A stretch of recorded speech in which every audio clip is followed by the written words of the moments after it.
بسم الله الرحمن الرحيم الحمد لله رب العالمين والصلاة والسلام على نبينا محمد وعلى آله وصحبه وسلم. Assalamu alaikum, brothers and sisters. Welcome to Albayan Live on this Thursday night, the 8th of April 2020, or the 9th of April 2020. I'm your host, Abu Abdurrahman, and I'm very pleased to be joined by my dear brother, dear Sheikh Jamil.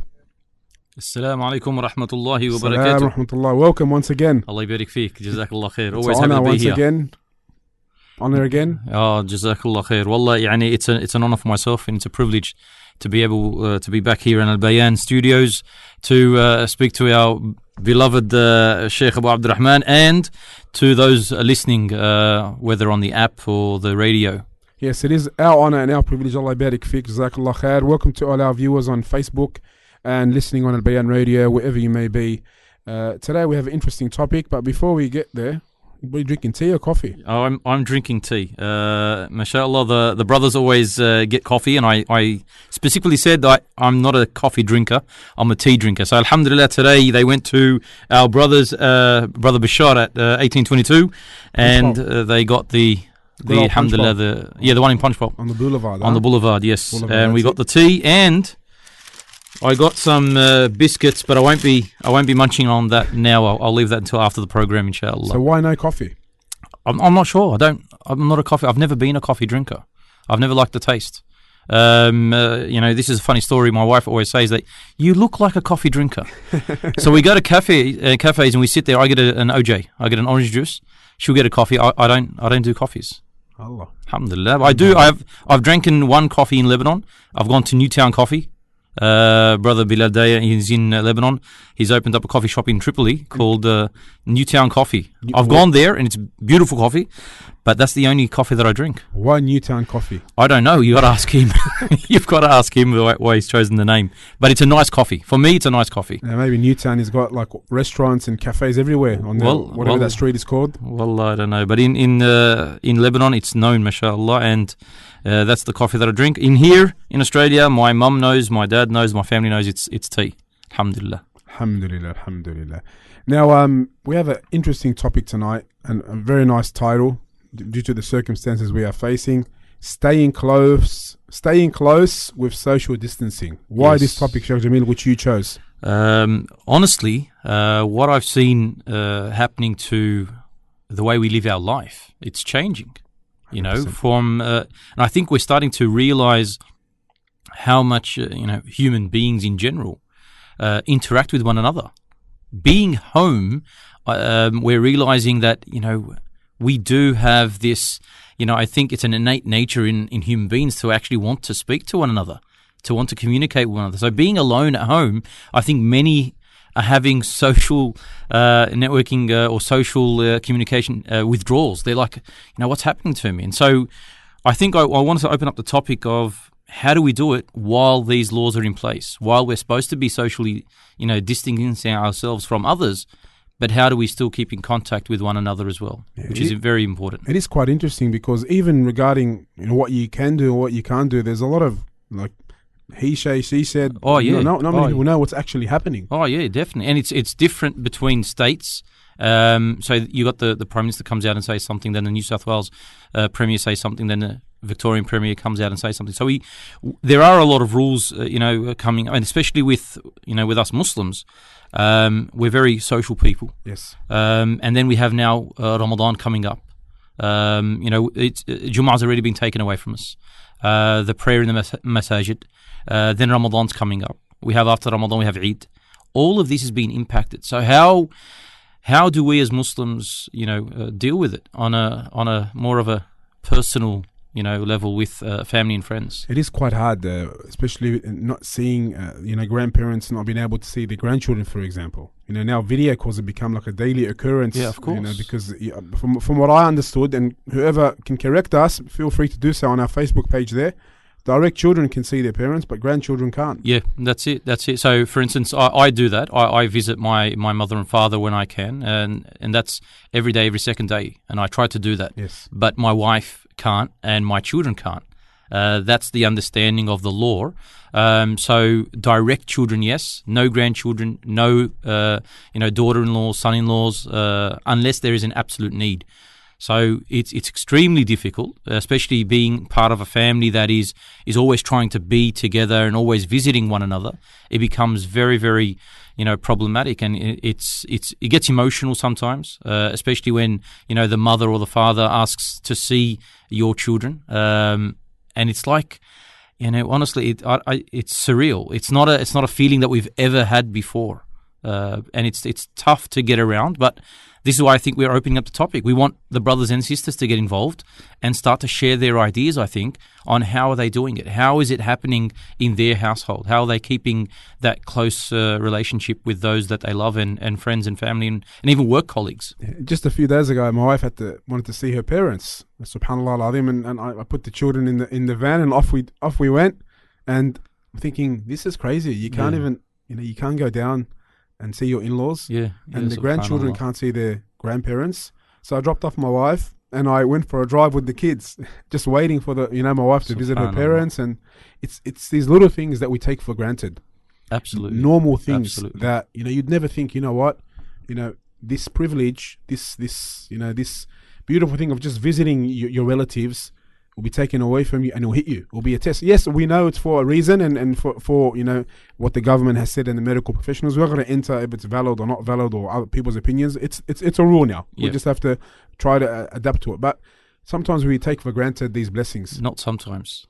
I think this has really shown us that we've taken everything for granted.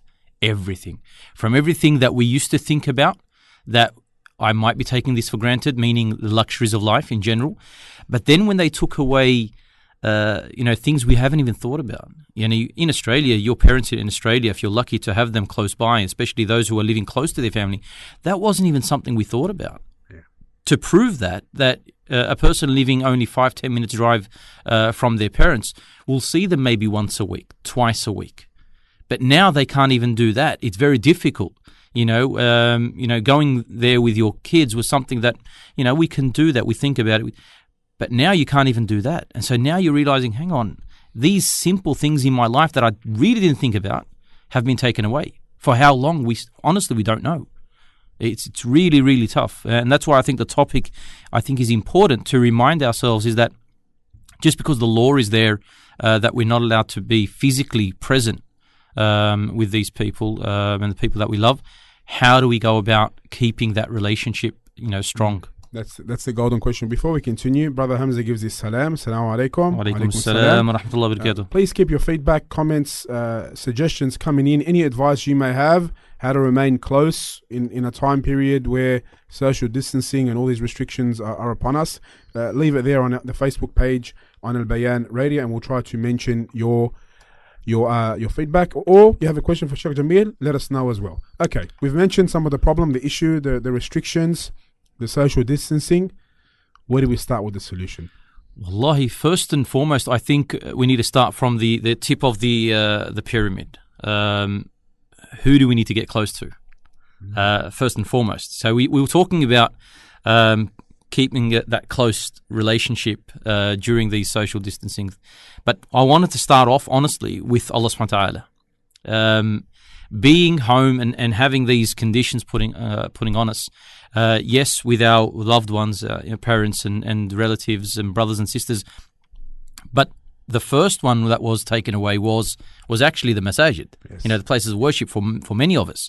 So that really, needs to be focused on. So our relationship with Allah subhanahu wa ta'ala and getting close to Allah subhanahu wa ta'ala, I think, needs to be focused on more so. And that's extremely important. Allah subhanahu wa ta'ala commands us many times in the Quran to turn to Him, to keep that relationship with Him, whether it is in salah, and the closest we are to our Lord is in prostration, so increase in your supplication and dua, as Muhammad sallallahu alaihi wasallam mentioned. Also, Allah subhanahu wa ta'ala says in the Quran that if my slave asks of me, then say to him that I am near, and I will answer the call of the callers when they call. So we turn to Allah subhanahu wa ta'ala in dua. So Allah subhanahu wa ta'ala in many narrations, Hadith al-Qudsi, that my slave doesn't get closer to me except through things that I have made obligatory upon them, and then he will keep on getting closer to me until I love him. And these narrations and these ayat is to remind us of that close relationship we have to have with Allah subhanahu wa ta'ala. So that should never ever be compromised, whether during these times or not during these times. And I think more so during these times, that relationship should be very, very strong. So the tip of that pyramid, our relationship with Allah subhanahu wa ta'ala. Second, of course, that comes straight after that, our relationship with the words of Allah subhanahu wa ta'ala, because that is part and parcel of being close to Allah subhanahu wa ta'ala. So increasing in either the recitation, the listening, the study of the Quran, and that's extremely important. This is a beautiful time to actually do that. Just listening to Quran. And I tell the brothers and sisters, listening to the Quran is not always to learn how to recite. Sometimes you just want to listen to feel that tranquility, to feel that peace. Choose an imam, a sheikh, a qari that you love to listen to, and that's not impermissible. You're allowed to do so. Muhammad sallallahu alaihi wasallam loved to hear the Quran from others. Because of their beautiful recitation. So choose a sheikh that you like to listen to and allow it to be played in the home where everybody is sitting and quiet, respecting the fact that it's listening to. Also do it to yourself. Sometimes you want that alone time, but do it with the words of Allah subhanahu wa ta'ala. After that, of course, with the sunnah of Muhammad sallallahu alaihi wasallam. This is the best time to implement certain sunan in your home amongst your children where you could never have done before because of work, because of school. So it was very hard to pray, for instance, duha with your children because you're at work, they're at school. Your wife is at work, the kids are at school, you're at work. So that prayer is something that we don't remind them of and we don't do sometimes if we're lucky on the weekend. This we can do every day now for those who are at home anyway, and there's children as well. Getting the miswak, allowing them to make wudu before every prayer, even if they have the wudu, as many children claim, and we always doubt that whether they do or don't.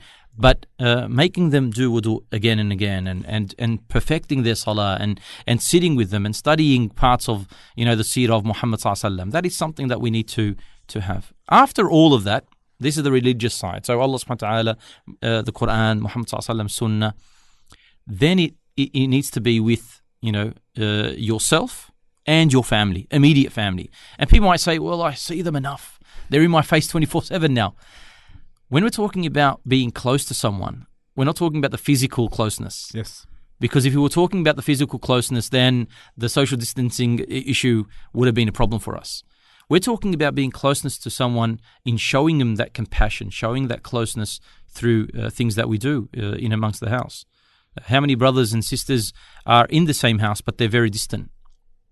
They're very distant, whether there's problems in that relationship, whether each one is busy because of the kids, mashallah, there's so many kids. And so they don't have, that thought of having an alone time with one another.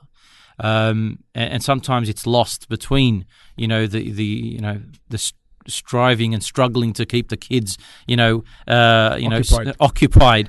And so there's not enough time for the relationship to actually be any kind of bonding there. So yes, focusing on that relationship is important. Then after that, of course, the kids. And that's why we want the brothers and the sisters to actually, message us, what are they doing? What are they doing between, the husband and wife? How is, that relationship going? Is it able to become stronger? Or is it, as we mentioned, being preoccupied with the children and keeping busy with the children? And then how we also keeping that relationship with the children. So this is interesting here, especially with husband and wife. It is a known fact that sometimes if you're in front of someone for too long, it may cause problems, especially if the husband is not working. Yes. So we've discussed this before. And our dear beloved Sheikh Nasim Abidi, he gave some advice that have some me time, meaning let the wife or the husband, have some time alone, whether you go to the garden, whether you go and read some Quran, whether you something for you and you have something for you, and it has to be to keep everything healthy. Because in reality, if a couple is not used to being 24/7 in each other's faces, they may cause more problems. Of course. And that is one of, as we were studying, I was studying with our mashaykh in Saudi, one of the sheikhs, he said, one of the hikam, the wisdom behind the commandment of going to the masjid for the 5 daily prayers is to have that alone time for the wife and for the husband. The husband goes to the masjid, he leaves the house for a minimum half an hour to an hour while he goes and prays and comes back. She has her own alone time.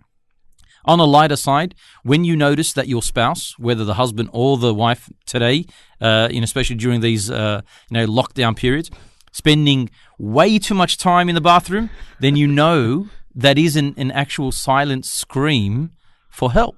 They are actually in need of that alone time. Yes. And that is the place where they, seek refuge, from the children and the mayhem that's going outside. So if you notice this, then try to actually sit down and not allow that to happen, but allow that freedom to be there. Whether that is a sleep, for half an hour during the day, and you take care of the kids. Whether that is going to the backyard, if you have the luxury of having a backyard, doing something to relieve that pressure is extremely important. And you're right, 100%. Inshallah, we're going to have a dedicated program targeting or concentrating on husband and wife relationship in these times. That needs to happen, yes. Because we've heard in certain places divorce rates is sky high, and it would even be higher if the government institutions were open to allow them to divorce. Of course, sadly, that's reality. Yeah, so that's reality. We don't want that to happen, but inshallah we'll discuss it.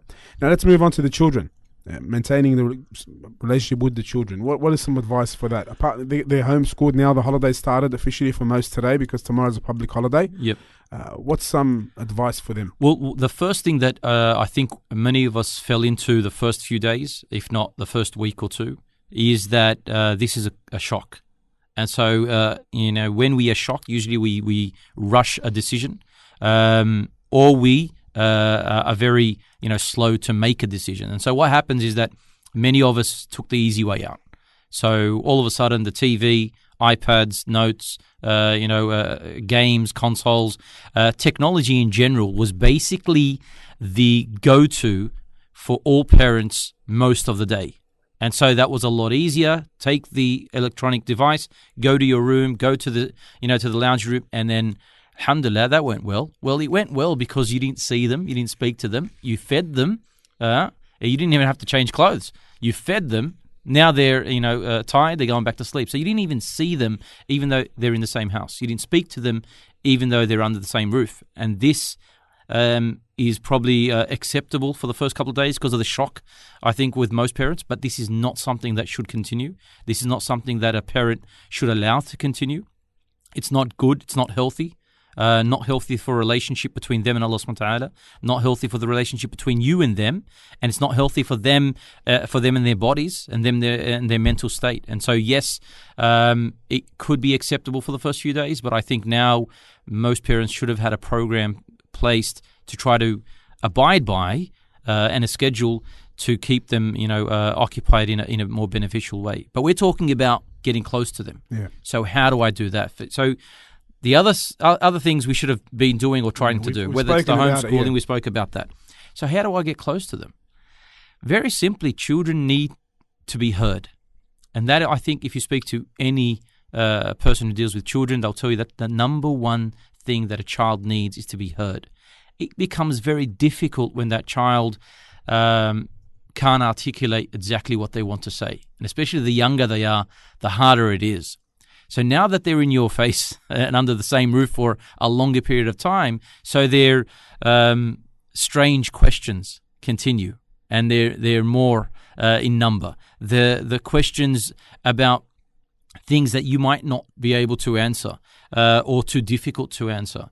The fact that now you're trying to see how do you sit and try to build this relationship with a child that, honestly, that majority of us haven't had that relationship, in the first place. It was more of I feed you, I clothe you, go to school, come back. It's more awamir. It's more, given a direction rather than and have an actual relationship. So this is for some, this is, uncharted territory. This is something that they haven't done. And it's okay to ask, to call up, to look online. How do I talk to my children? Alhamdulillah, in Arabic, there's a lot of material out there from mashayikh and du'at that have actually studied this, where you can go to in English as well, try to get the Islamic perspective of this. But even if not, then anything that you take which is more scientific or more medical, then try to assimilate some Islamic components into that. So that is, like I said, in uncharted territories for most of us. How do I start talking to them? There is a brilliant book out there that is translated and called How He Dealt With Them. Yes. By our dear beloved Sheikh Muhammad Salih Al-Munajjid. Yes. Hafidhullah. and may Allah free him from the restrictions he is placed upon currently. And he basically addresses how the Prophet ﷺ dealt with others from all walks of life, such as his family, his children, his grandchildren. This is very, very important. I've realized that, as you mentioned, children need their personal attention. If you have many kids, each one is unique. Each one needs that attention. You cannot show in any way, shape or form favoritism to one because it's going to hurt the other. Of course. It is tough. And I found, generally speaking, where the shortcomings come from is the father-children relationship. The fathers have shortcomings because they may be busy, they may have many things on their mind, while the mothers are generally better at it, especially when the kids are younger. But the father working on those relationships is very, very important. I found, wallahu a'lam, you can maybe, address this more, maybe, to how can we say, to initiate a new page maybe in this time period, maybe gifts, maybe some 10 or 15 minutes individual time with each kid here and there, hearing how they're finding this, hearing what they need, what they like, and within means getting it for them. After we discuss this, I'd also like you to just discuss sibling relationships. Yes. A lot of times they distance themselves when they go to school. They have their own friends and their own crew, and they become distant from their own brothers and sisters. Yeah, and now they're stuck between. Now they're stuck together, and it may be a good thing. And that's why I'm also setting goals. These are three things: setting goals. What do we want to achieve after this period? We'll end in bi'idhnillahi ta'ala. We know that these things have happened before. They last maybe a few months, half a year, whatever it may be. They're going to end. Of course, definitely. What are we going to achieve at the end of this? That's why we have to set these goals.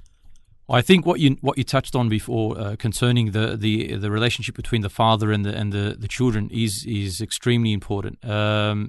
It's not always the case, but the majority of the cases that's how it is. The father is generally the authority figure in the house, where the mother shows the compassion and the love, and this is, I think, something that is very, very important. We need to reinvent ourselves in front of our children and show them that the care and the love that I have for you is real. And so how do you do that? First of all, you've got to be very, very open. You've got to actually say it. You've got to say to your child, I love you. You've got to show that affection. Muhammad ﷺ, when a man came and he was sitting there in front of Muhammad ﷺ, and Muhammad ﷺ he kissed one of his grandchildren, and he said, you kiss, your children? He said, of course. He goes, you don't kiss your children? He goes, I've got 10 children. I don't kiss any of them. He goes, what am I supposed to do for you if God has removed from your heart any type of mercy? We need to show that. And sometimes, subhanAllah, I try to do this, either daily or every second day. I'll call one by one of my kids. Alhamdulillah, I've got 4 kids. Alhamdulillah. The youngest one still doesn't speak, but he can still answer my call. So I'll call him into the room, and I'll just sit with them for a couple of minutes. It's not even 10 or 15 minutes because they want to go back to doing what they're doing, or what they're playing with. And I'll call them in. I'll just say, "All right, how are you today? How are things? I love you." Give them a hug. And as a father, we miss this. We miss this a lot. A lot of our time is out of the house, whether we choose to do so or because of work or our day-to-day life. So this is a perfect time to show your children that yes, you're authoritative figure in the household, but also you have that absolute love, and they need to hear it. We always say to ourselves that I show them I love them because I'm the one that brings the gifts, or I bring things to eat, or I take them out to to the park, and I do things for them. With a child, sometimes it's not about what you do for them. Sit in front of them and say it directly to them. I love you. You're my child. I care for you. Whatever you need, I'll be here for you. They actually have to hear it. And if they hear it constantly from you and then see the actions, then it actually then, marries, that thought and that is reality. But whether you keep on saying to them, I always bring things for them, but you're always yelling, screaming, abusing them verbally, and then say, yeah, but I brought you, a chocolate bar to eat, or they're not going to care about that anymore. And so we need to, have that relationship. And before we move on to sibling relationships, our sister Omar, she gives a comment here on our Facebook page. It takes time to develop a deeper relationship, but it's possible. And she mentions a few points. Come down to their level and exist in their world. Emphasize with them. And the final one, play. Children learn through play manners, emotions, morals, etc. MashaAllah. Jazakallah khair. Umar, that's 100%. 100%. coming down to their level is one of, I think, the teachings of Muhammad sallallahu alaihi wasallam that is neglected by a lot of us. I remember how he would give his hand and the young child would just walk with him wherever he wanted to go. يعني a young girl from the market, she'll grab his hand and she would walk him where she wants to go, and when she gets to where she's going, he will, farewell her, and then he will return back to where he was walking to.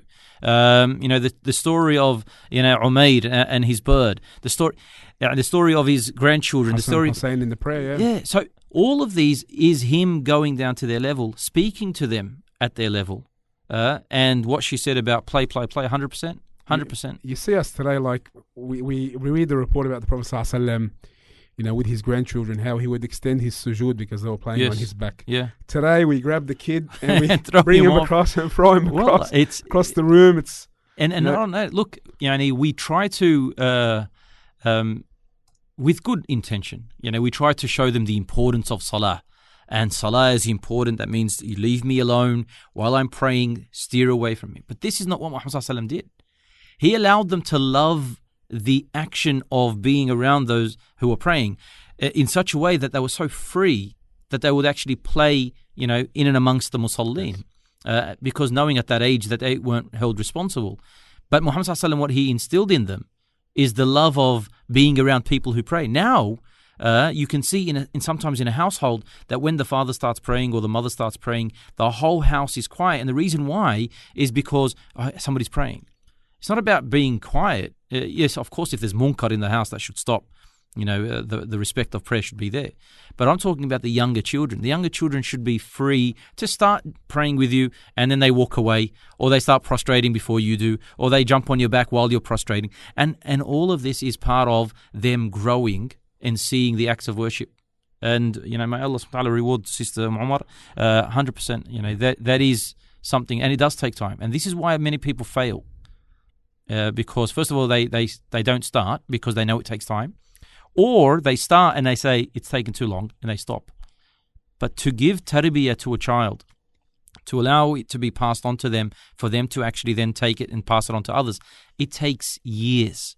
It takes your entire life. Muhammad sallallahu alaihi wasallam kept that relationship with everyone the entire life. It wasn't just a few years here and then stop, because you speak to them as you are as a child. Now they grow into their teenage years. You speak to them as a teenager. They're now an adult. You speak to them as an adult. They're now a father. You speak to them as a father or as a mother. You speak to them as a newly married couple. You speak to them as a person who's just had their first child.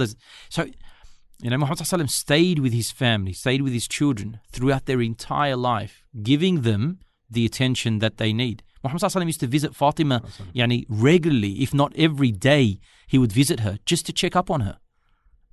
And she was already married to Ali radiallahu anhu. And we know the story that he once went in there and he didn't find Ali radiallahu anhu. And he asked her, where is Ali? She said, he's in the masjid. So he knew there was an issue. This is Muhammad sallallahu alaihi wasallam. He knows his daughter. He knows there's an issue when he spoke to Ali radiallahu anhu in the masjid. And we know the story. But the actual meaning of what we're trying to say is Muhammad sallallahu alaihi wasallam still had that relationship with his daughter up until the last days of his life, where he would still hold this tarbiyah up until the last moment when he called her in. And we know the story, the emotional story of when he called her in and she began to cry. And then he called her in again to comfort her. And she began to smile. And when Aisha noticed this, she went up to her and she goes, what did he say? And she goes, I can't say anything. So after Muhammad sallallahu alaihi wasallam actually passed away and they buried him and they mourned Muhammad sallallahu alaihi wasallam, she went again to Fatima, because Aisha knew that, hang on, there was so much hikmah that was said by Muhammad sallallahu alaihi wasallam, she needed to know what it was. So she went to Fatima and she said, what did Muhammad sallallahu alaihi wasallam say to you? What did your father say to you? She said, well, he called me in the first time. He said that my near is, my end is near and I'm going to leave this world. So I cried. But then she said, okay, what made you laugh? What made you smile? He said, because when he called me in again, he said that you will be the first one from my family that will then follow me, the closest one that will follow me after I pass. And so she became happy. comforting your child and sitting with them, speaking to them throughout their entire life is something that Muhammad ﷺ did, and he showed us to do. And we always say we have to be there for our kids. So Yes. how are they going to come to us if we haven't been there for them before that? Of course. As they were growing up. And like you That's said, why it this is the starts young, perfect yeah. time to start. 100%. Perfect time to start. Now, we are live, my dear brothers and sisters, on Albayan Radio and also on our Facebook page, Albayan Radio. If you have any questions, any feedback, any comments, like our dear sister Omar, please leave them there on our page, Albayan Radio, and we'll try to get to it. Bi-idhnillahi ta'ala. Now, let's move on to how to strengthen the relationships between siblings. You know, sibling rivalry, for whoever has many kids, is real. Yes. It is a challenge. Oh, yes, definitely. And you always have to be on your tippy toes, as they say, and be aware. And sometimes innocently, you may make mistakes, and you may, subhanallah al-azim, cause one child to be jealous of the other. And we see this in Surah Yusuf alayhi salam, when he had the dream. Yes, And his father told him, don't narrate the dream to your brothers, because they may, become envious and jealous. And we know the rest of the story, subhanallah al-azim, what they've done to him and the rest of it. So it's real.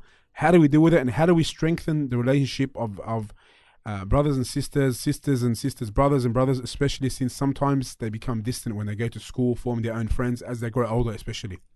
Going back to the story of Yusuf, we noticed that Yaqub alayhi salam, he was very, very articulate in the way he used to balance between the love of his children. But even with that, it was apparent to the older children that Yusuf had a special place. Yes. So even with his prophethood, even with his, so we are, and it might be the case that we do make mistakes. But also when he realized that this was something in them and they felt this, he knew how to control the reaction through the younger child of what not to say and what to say, so he doesn't trigger more enmity. And that's something I think we do, like you said, tippy-toe around. So if you know that there is that rivalry between, two children or even more, you really have to play it safe in the way you show affection and the equality in that.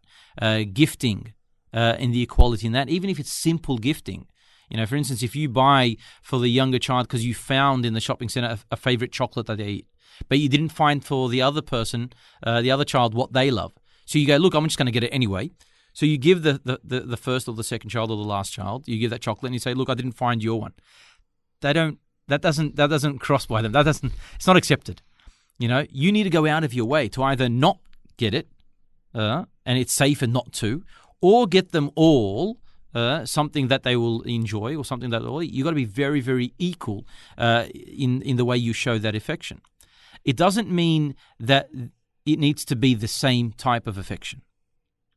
For one of my sons, maybe talking about animals because he loves animals. That's a sign of me showing him that love and compassion. I'll sit with him and we'll talk about animals for hours. What type of animals does he like? What type? Me asking. Everything: lions, tigers, bears. He loves the ferocious. My son's animals. into the dinosaurs for some reason. My son got into dinosaurs, but I think when he couldn't actually get into the whole seeing a dinosaur in real life, kind of gave up. So now he likes to see the animals. So when we go to the zoo, when we go to the parks, or certain farms in Wollongong, we drive past. We see the horses, especially a beautiful animal. Allah subhanahu wa ta'ala, bless, continue to bless the animal, as Muhammad sallallahu alaihi wasallam said that the goodness is tied to the animal, to the horse in particular. So with him, he was talking about animals. But go to my second son, he doesn't care about animals. He doesn't care about them at all, So I've got to sit down and try to talk to him about something else. For him, maybe even making some pancakes together with him, spending a bit of time just playing around with dough. It was more interesting for him, or talking about his day at school was more interesting to. So each one of them, showing equal affection doesn't mean it's showing the same, kind of way of showing that affection. My little daughter, she's a princess in the family. So with her, it's completely different. It's all about her being the prettiest and her being the most beautiful. And look at my clothes and look at this is what she loves. And so you sit down and you compliment her in the way she looks, and you compliment her in the way she's talking and the way she was moving, and she loves to just talk about things like that. So each one of them is different. So she's the only one? She's the only girl. Okay, you won't realize the problems until you get another daughter. Yeah, exactly. Allah musta'an. But at the moment, it's okay. If you thought the rivalries between the boys was bad, wait till you have rivalries between the girls. Yes, I've heard. I believe it's another level. Yeah, I've heard. I've heard that. I had no sisters growing up, so when I had my first daughter, may Allah bless her, she was looked up. Everyone basically spoiled her from me and my brothers because they had no sister. So, and I was the first one to have kids from my brothers. Subhanallah. Then when there's more daughters come, and alhamdulillah, Allah blessed us with many daughters.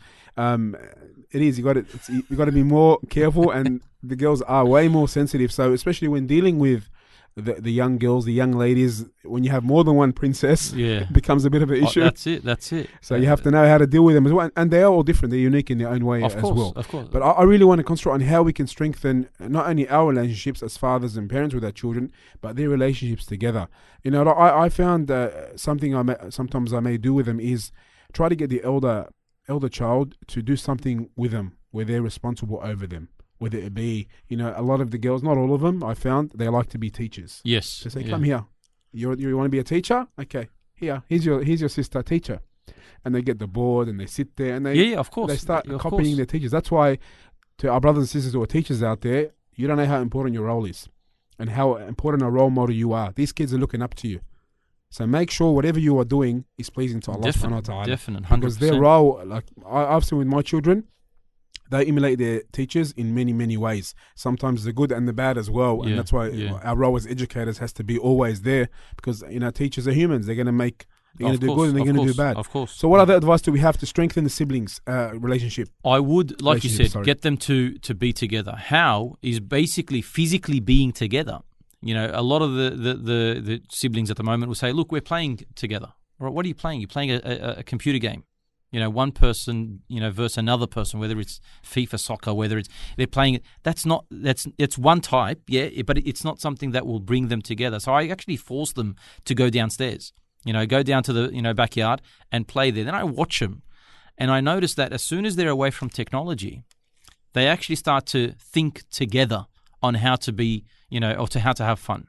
So all of a sudden you have the older son, this just happened today, the older son made a little, path in the backyard on how to ride his scooter through. So he got his younger brother to go, all right, now it's your turn, you got to go through it as well. And so they're working together on making this, but because they're not used to it, because of technology, and we're not forcing them, now we're forcing them to go outside, they need to be then reintroduced into how do they think together to work out. But putting them in the same room is important, and in watching over them, because sometimes it can blow up in your face. Being in the same room, that's when the fights start to occur, and then you go into arbitration for most of the day. But that's also very, very important. And you will notice, as a father, I think some of the brothers and sisters might be able to testify to this, is that if they are having problems with one another and you get one of them in trouble that stops them from being together playing, then the other one will jump up and say, it's okay, Dad, I forgive him. It's okay, Dad. Please, can you, let him go out of the room? Can you please get him out of the detention? Can you get him out of... He starts to, weren't you the one that was just having a fight with him? Wasn't he the reason why he's in trouble? Because he hurt you or because he said something to you that shouldn't be said? But you notice that this is occurring. And when you do notice this, entertain it. Give it to your brother, to the younger brother or to the older brother, and say, you know what? Because, you're here, tashfa, for your younger brother or older brother, you know what? I'll let him go. But he needs to learn that that's not something that you should do. What happens then is that the person that was in trouble actually forgets about the fact who was the reason for this and says thank you and appreciates the fact that the younger or the older brother actually came in and tried to, make the affairs right. And so allow that to happen. Don't be, you're the father, you have to be staunch. No, I said you're in trouble. Go to your room, no more playing, get out of the backyard. No, have some leeway there. Allow them to defend one another. Allow them to support one another. And when you see that, commend them for that. support them in that and go, look, I really, appreciate the fact that you actually stood up for your brother here, even though you know he was wrong, but you tried to, mend that mistake that he made. Allow that to grow, because then they are looking out for one another as they're growing up. And I think many of the parents will have different personal stories on how they went through things like this, but I think that's extremely important. Allow them to be the support of one another. They're going to have fights. That's normal. That's normal. And they're going to have fights where they get really upset with one another. But then you'll notice within minutes they're back at it, sitting together and playing and having a laugh. And while we're sitting in the background getting very angry of what just happened, the kids already forgot about it. And they're playing the games, and I'm still angry that, what they did. So we've got to sometimes also allow them to go through those, day-to-day activities with themselves and the fights and then arbitration and letting it, go. Alhamdulillah. And that's how I think siblings will continue to be, even when they grow older. Yeah, alhamdulillah. That's some good advice. Jazakallah khair. Now, I'd like to really discuss general relationships within the community, and then maybe finish off with probably the most important relationship, which is with your parents. Yep. You've mentioned it before. Maybe we can finish with more advice on if you can't physically visit your parents for many reasons, distance or some restrictions, ill health or whatever it may be, what can we do to brighten their day? Because in the end of the day, they're the most important. But you touched upon it last time you were on regarding the community, but maybe some more advice regarding how to maintain relationships with your fellow brothers and sisters in Islam, because some people may find this tougher than others. First of all, we need to understand, like we said at the start, that human nature is that we like to talk to one another. Yeah, there are certain, people in the community that are introverts. They try to stick, to themselves, and they don't really mind being alone. But they still, as a human, still need to have at least a relationship with someone. And so even introverts, they do have a personal relationship with people that they've chosen to allow into their lives. And so the role of an imam, and we spoke about that previously, is one thing, because we care, or we try to show that our care for the community in general. But as a normal person, I'm living at home, I've got family, I've got friends, I've got relatives out there, whether in Australia or even around the world, and they're all going through this. So it's not just here in Australia, but everyone around the world is going through the same thing. The fear of this virus, the lockdowns, these added anxiety, the depression amongst the families, whether economical, problems that they're having. So how do I? Alhamdulillah, Allah subhanahu wa ta'ala has blessed us with technology, and it is a blessing for those who use it well. But I think we need to have guidelines, and guidelines must be put in place. First of all, communicating with work colleagues in groups of WhatsApp, or even now with Zoom and the meetings that they have with our work colleagues. The opposite gender being in part of that is something that is common at the moment. We can't stop that. But what we need to understand is that there must be guidelines. Just because it's now online, it doesn't mean that the same rules don't apply. So the same way I won't, go out there and be open in the way I speak, with the opposite gender, even on social network, it should be the same. So just because she's now a person that I'm typing to or sending a voice to, or it's a video call rather than in person, it doesn't mean I then forget the actual Islamic guidelines in how I speak with respect. Of course, respecting my faith first and foremost, and respecting the person in front of me. And so that must be continued, whether that person is even a relative, a female relative, or a female is talking to a male relative. Those guidelines need to be always followed. The way you speak, the respect, using use of language, making sure that no one is utilizing these technologies to advance their, how would I say, natural inclination to do wrong. That inclination to want to do wrong, because it makes it a lot easier when it's on social networking. So one of the things is, like I said, don't message at night. So don't message someone at night, or don't expect a reply from someone at night. So if you're in desperate need, that's a different reason. So if you're calling a sheikh at 2:00 in the morning, right, that's a necessity that we don't have an issue with that. But if you're sending a message to a work colleague at 11 o'clock at night, concerning something which is not really important, that should be, of course, looked at, and that's not something that a Muslim should be doing, because what you're doing is you're opening the doors of shaitan. You're allowing the devil to say, okay, because most people now are staying up at night. So 11 o'clock is now like 7 o'clock. So they say, we're all, but you know that being alone in your room, in your, lounge, just having the phone in front of you and then talking to the opposite gender, this could open the doors of shar, the doors of evil deeds. That's very, very important. But in general, with our work colleagues, yes, ask about them. Especially if they're used to seeing you every single day, and certain work colleagues of yours that might have, issues at home, or they might be, individuals that you think need someone to speak to, or just in general for your own personal need of speaking to people that you, are commonly, around. So do send messages, voice, calls, video calls. You can do that with your work colleagues. Moving then to people that are closer to you, relatives in general, then start doing that. Have a set time during the day where you sit down and go, look, for this hour, I'm going to be calling my relatives from around Australia and around the world. So I'm just going to check up on them. Hi, how are you? I'm just, checking up on you. Inshallah, everything's okay. If you need anything, I'm here. Open up dialogue with relatives that maybe you wouldn't normally talk to, but you've got a lot more time on your hand. Get some hasanat, why not? And so you do this.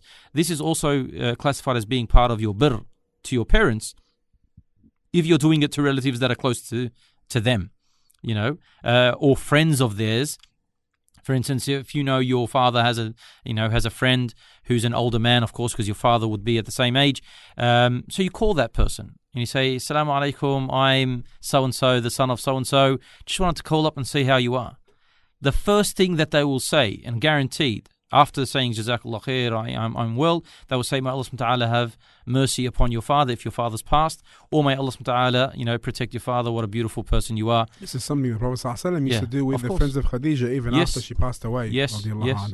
And that's extremely important. There's a hadith of Umar radiallahu anhu that he would do the same.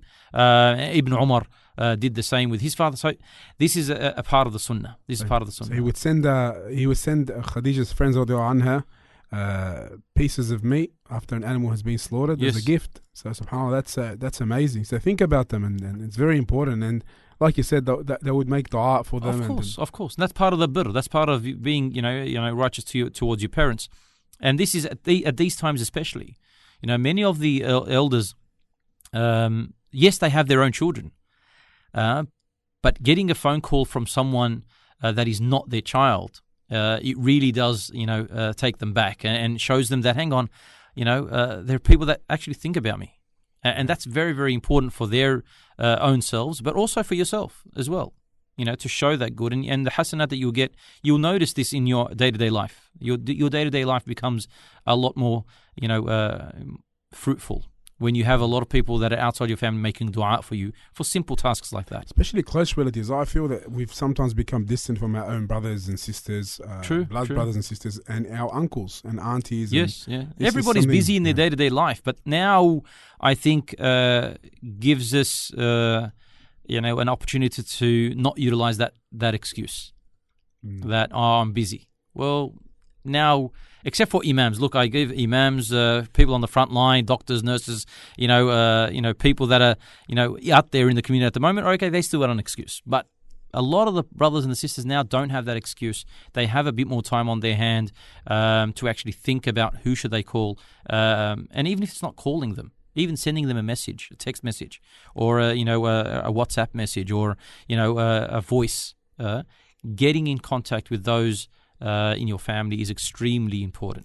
Yeah, even like WhatsApp today, I think it allows up to 4 video calls at once, like a conference call with your brothers, for example, and their children, your uncles, your colleagues at work, and so on and so forth. Even if it's every second day, every third day, because some people may be on edge. They may be finding it hard. Some people more than others, especially some people who like to go out a lot and like to socialize, adventurous. So, we have to keep this in mind. Now, let's move on to the final topic, and the most important from the relationship with our fellow humans, we can say, from mankind, is parents. Oh, definitely. I think this has been the hardest thing for them and for the children and the grandchildren. When this first, we started speaking about this and the government started talking about these lockdowns and everything else, we didn't really, I think, realize how this is going to impact our day-to-day. And so when it started getting stricter, and then they came out with the law that, you can't, visit as well. And I think that shocked many, people in the community, especially, like I said, the Muslim community, when so much emphasis is placed on birr al-walidain, on being dutiful to your parents, that then to be told you can't fulfill a physical, that physical relationship with your parents by visiting them, by, hugging them, kissing them, being with them, eating on the same, on the same table, having lunch or dinner, or the regular barbecues on the, on the Sunday afternoon. I think that shocked many people, and still people are reeling from this. And those who used to slacken off in the visitations, and now they've been told you can't, they're now realizing how much they're missing out, and how many days and weeks and months and sometimes years has gone by without them actually physically getting out of their way and going and visiting their parents, where they could have very easily done that, especially when they're only living either in the same country, same city, same, suburb sometimes. And we are very lazy when it comes to that. And so we used to, get by with a phone call once a week. But now when we're only allowed that phone call, it's not enough. We're feeling that it's not enough, and we're really scared. And I can only pray, make dua that Allah subhanahu wa ta'ala keeps our parents safe and healthy until after all of this, and until Allah subhanahu wa ta'ala wishes that He takes their amana, Allah subhanahu wa ta'ala takes their lives. But imagine anything happens now, where no one can go to their home, no one can go to the hospital, no one can go to the funeral, no one can go to, and you missed out on all of this.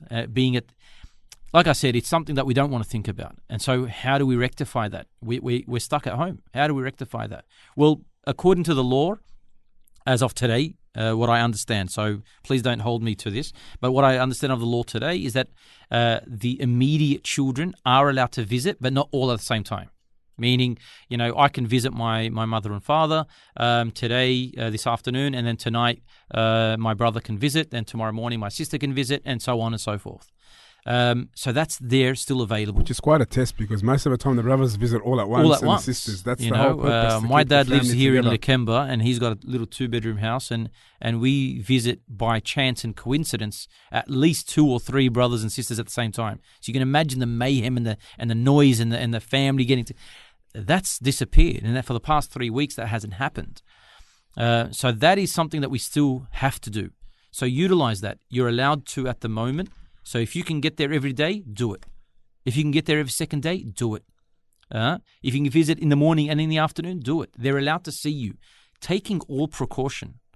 The cleanliness, the distancing. Even when you do visit, try not to do the kissing, the hugging, and all the rest of it. We need to safeguard them as well. But be there when you can.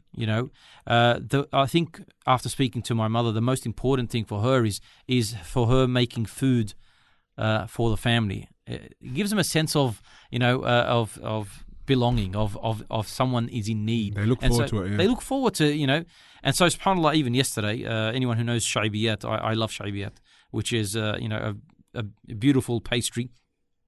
So she always makes enough for the whole family. So she calls my brother up, look, come, pick up your share. She called me up. She called up my brother, my sister. And so everybody's picking up their share of the shaybiyat. Whereas usually it would be there, we open, we start eating together, and we need to keep on doing that. So you mentioned video conferencing. That's extremely important. Allowing them to see you when you can't visit, but at the same time for them to see your spouse. Because my wife can't visit, my sister's husband can't visit, so at least seeing them as well, and that's important. Showing your parents that you're happy, even through these difficult times is important as well. So when you do call, make sure that you're showing them that you're having a laugh and that you're okay and your spirits are high. Positive, yeah, positive. Being positive, because they will first of all take from that positiveness and they will become positive. But also at the same time, it brings coolness to their heart to know that their kids are good. As a parent, we're all parents, alhamdulillah, and a lot of us that are listening are parents. When you know that your children are happy, you become happy. Yes. And especially the older they're getting, so they want to see that the relationship is good. So don't complain about your relationship at the moment with your parents.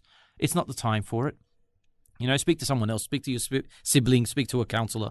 But with your parents, try not to show them there's issues. Show them the kids in a natural state. Allow them to see your kids playing, yelling and screaming at each other. That's something that the parents, the grandparents of the children love to see. That sounding of, the screaming of the kids, the laughing of the kids. Even if it's not a video call, alhamdulillah, we have the luxury of making videos and sending them through, things like WhatsApp as an application, and allow them to download the video where they can go back to and watch when they want. It's a lot easier than back in the day. Oh, yes. I remember in the 80s we used to send the tape cassette. The other day I was talking to some of the brothers in Wollongong about that. It's, كيف الأحوال إن شاء الله منيح يعني. You have to wait for someone to travel overseas.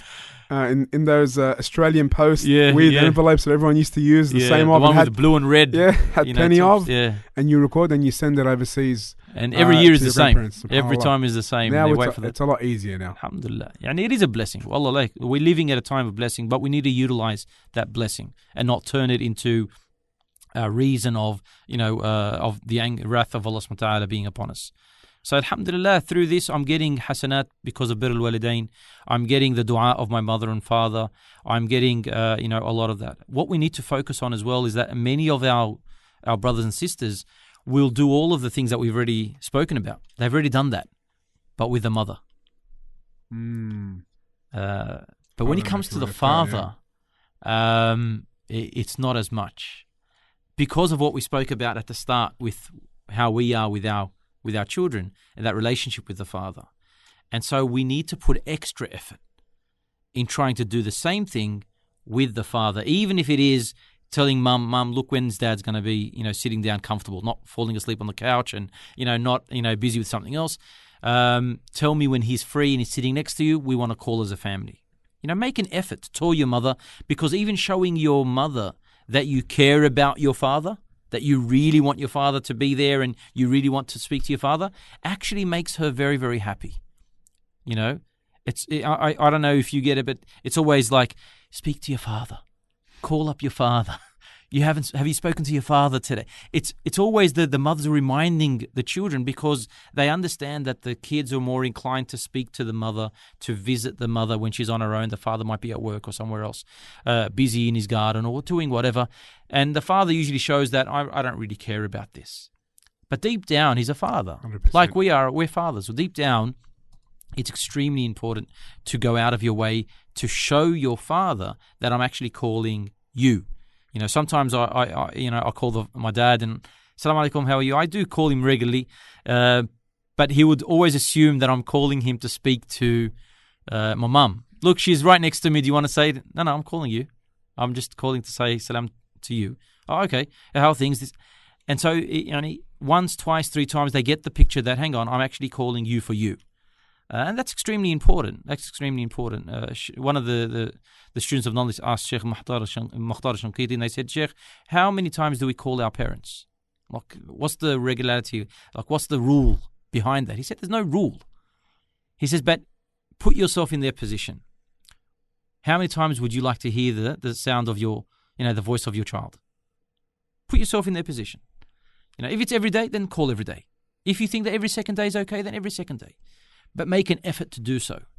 Make it a tradition for yourself that this time or this day, this is when I call, and this is when I keep that relationship going. And that's extremely important. And we should not neglect it, because one of the most common things we hear from people, and I've heard it many, many times personally, is when a parent passes away and the regret they have, unbelievable, saying, I wish I had been able, or I'm not saying we should say this, but you hear it a lot.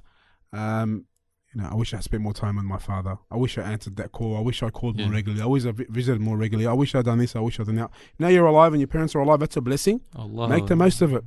Even if it's a call, even if it's a phone call. Yeah, 100%.